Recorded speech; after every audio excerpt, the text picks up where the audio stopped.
Circuit Court is now in session with the Honorable Brian K. Kirkham presiding, calling case 2025-164 DC, Daniel Hill versus Brittany Wall. Today is Monday, January 27, 2025 at 9:29 a.m. Court will note the appearance of Ms. Thomas on behalf of the plaintiff. This matter is before the court on the plaintiff's motion for temporary custody, support, and parenting time. Ms. Thomas. Thank you, Your Honor. In this particular case, the parties have a 5-year-old son, and he is presently residing with plaintiff dad, and he has been since the parties separated on or about January 5th of 2025.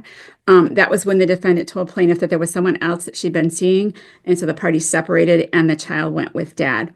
As stated in the plaintiff's motion, defendant has acknowledged that she has no job and is homeless and is without the present ability to provide proper care for the minor child.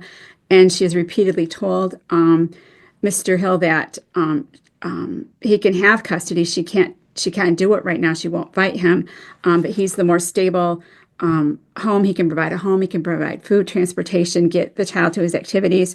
I'm not sure why she was, for some reason, she was pretty adamant that this not go to court. Obviously, the court's aware of why it has to. There are some very serious concerns regarding defendant and her present mental state. First, her acknowledgement that she needs to get herself together, number one, and then, but more pointedly, that she has recently threatened suicide, and this is not the first time by any stretch of the imagination. She has a history of suicide threats. She's also actually shown Mr. Hill how she would do it. A history of cutting in the past, stating that it's the only thing that she could do to make her feel anything besides numbness. She also has a family history of suicide and suicidal ideation with long-term mental health treatment plans. Prior to the defendant's affair with the neighbor, the parties lived in an apartment provided to the plaintiff by the complex where he works, which meant he was only a phone call away, in which allowed plaintiff to stop in several times a day to check on defendant and the minor child. Knowing how easily and how often that the defendant gets overwhelmed by caring for the minor child, and also knowing the frequency of how often that the defendant would call him and ask him to come home right away, because she was overwhelmed, and when she gets overwhelmed, she tends to lash out at the child. Because of defendant's affair with another resident, the plaintiff's employer was concerned about repercussions and assisted plaintiff to find another position within their company, but that it's at a different complex, and so therefore he's no longer has that free rental housing. The defendant has recently cut her parents out of her life, but she has a solid relationship with the plaintiff's parents, and the plaintiff's parents are willing to facilitate defendant exercising parenting time in their home, where they can provide defendant with guidance and support during the parenting time.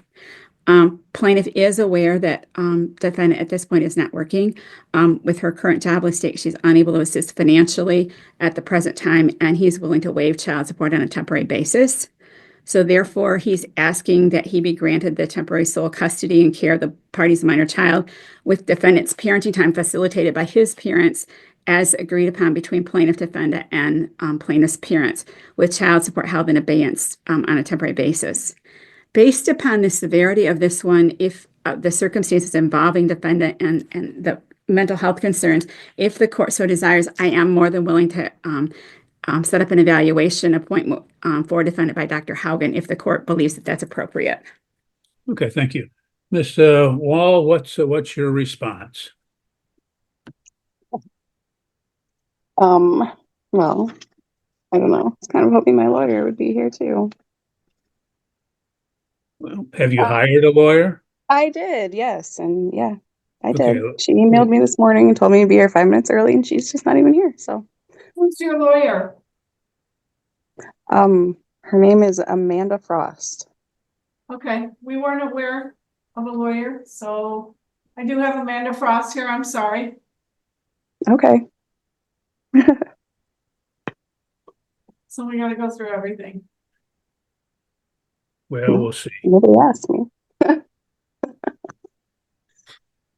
Ms. Frost, again, Ms. Thomas spoke to her motion, and we were not aware that you were in. We didn't have an appearance or anything of that nature that had been provided to us. I don't know if it was filed with the clerk, but we didn't have it. So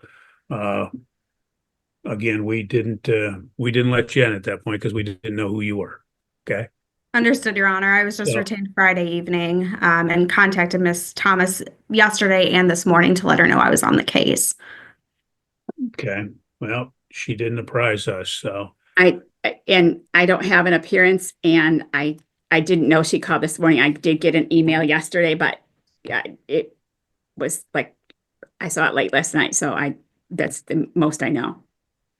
well, in the future, if you get a contact from an attorney, it would be advisable to let the court know that.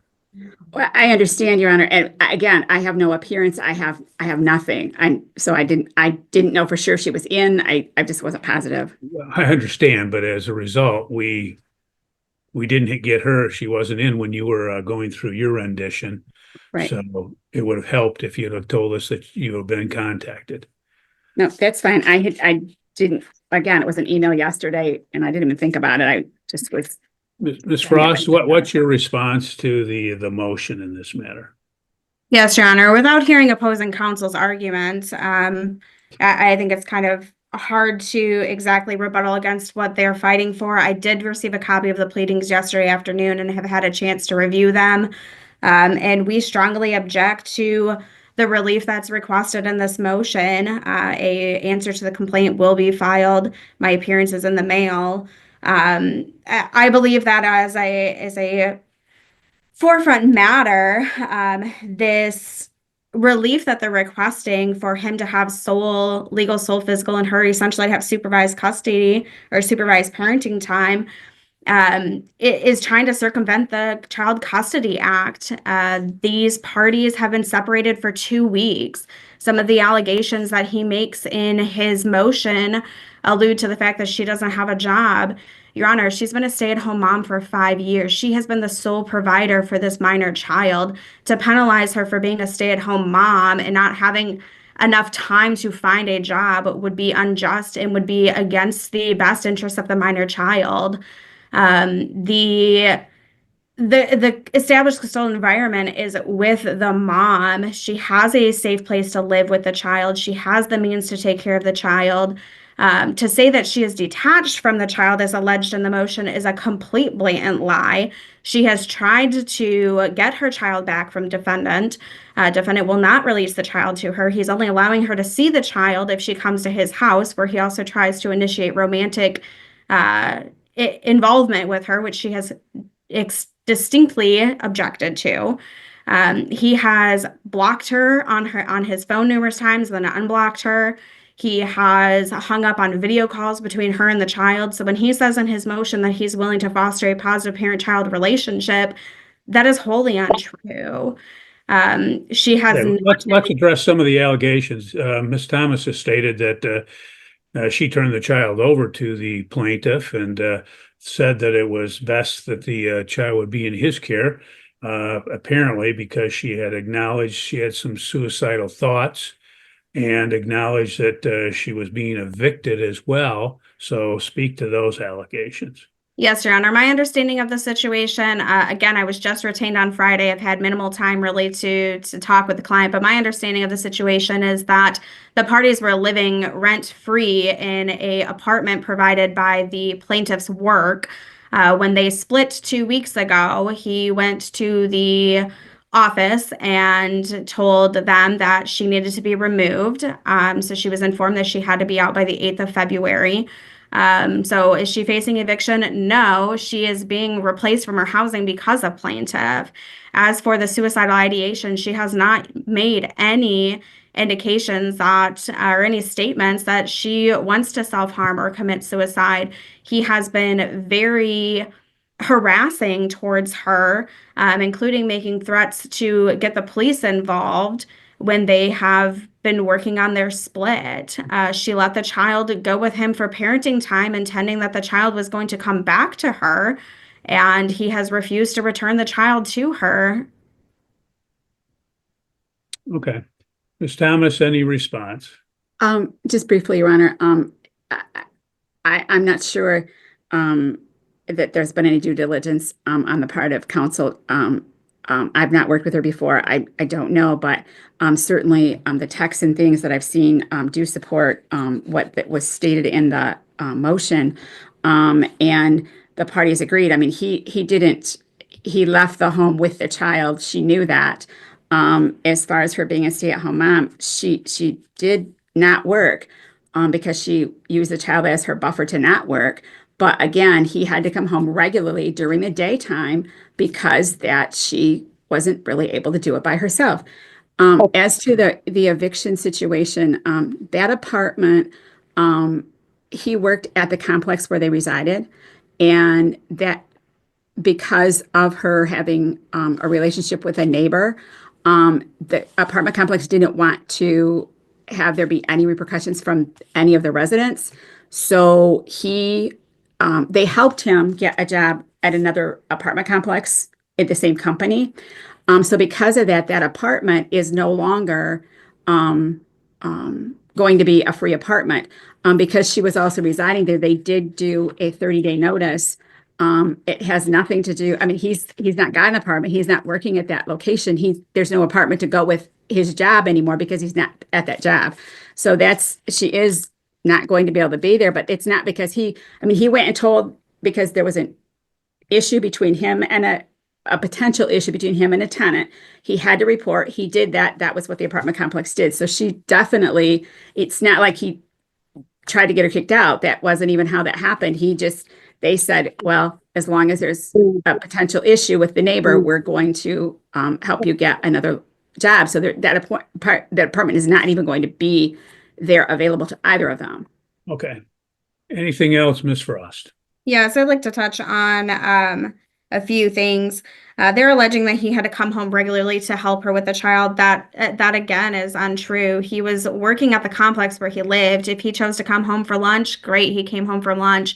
There's one situation in which my client had hit her head and felt that it was safer to have the father come home to make sure that she was okay and that the child was well taken care of. That is what a responsible parent would do. He was not being called and texted regularly to come home to help her. Again, she was a stay-at-home mom at his request, is my understanding, and has been the entire length of the child's lifetime. She did not use the child as a crutch to not have to work. In fact, I've got text messages that verify that she wanted to get the child enrolled in school, and he's the one that wanted to keep the child home, which again prevented her from getting, a suitable employment because the child's home with her and he wanted her to homeschool the child for that year. There clearly is an impasse of ideas that's passing between the two parties, and ordering or awarding temporary custody to the plaintiff is going to do more damage to the child and remove him from a home where he has been primarily with his mother his entire life. Okay. Well, what the court's going to do is this is just a temporary basis. And obviously, it looks like there's no dispute. The parties did separate on January 5th, 2025. The child is in the plaintiff's custody at this time. The court is going to continue that on a temporary basis. The court gets troubled a little bit by the allegations of suicide on her part, and as well as mental health issues. So the court is going to have her have supervised parenting time at the plaintiff's parents' home 1 day a week on Saturday. It could be Saturday or Sunday, however they want to arrange it, from noon to 5:00 p.m. And Ms. Frost, if you wish to have your client get a psychological assessment and submit that, the court can revisit the matter at that time. Ms. Thomas, you can prepare the order and submit under a 7-day notice of entry. Okay, Your Honor, just to verify, we are holding support in abeyance, correct? Yes, the court is not. Okay. You stated that your client was willing to waive that in the Right. hearing, so the court will waive that at this time. Okay. Nope, that's fine. I just wanted to make sure what to further order. Thank you. Will this be Thank you. referred over to the front of the court then for further investigation? No. We will have a hearing at the appropriate time, and I'm not going to burden the front of the court with investigations unless that's necessary. Your Honor. You're free to go. Have a good day. Thank you. Thanks, you too. Thank you. Let's get the facts straight. She loves a verbal ashtray. Never blowing smoke when she gets pissed. She's quick to castrate. Love her on a good day. Love her on a bad day. Either way, she's here to stay. Call up only.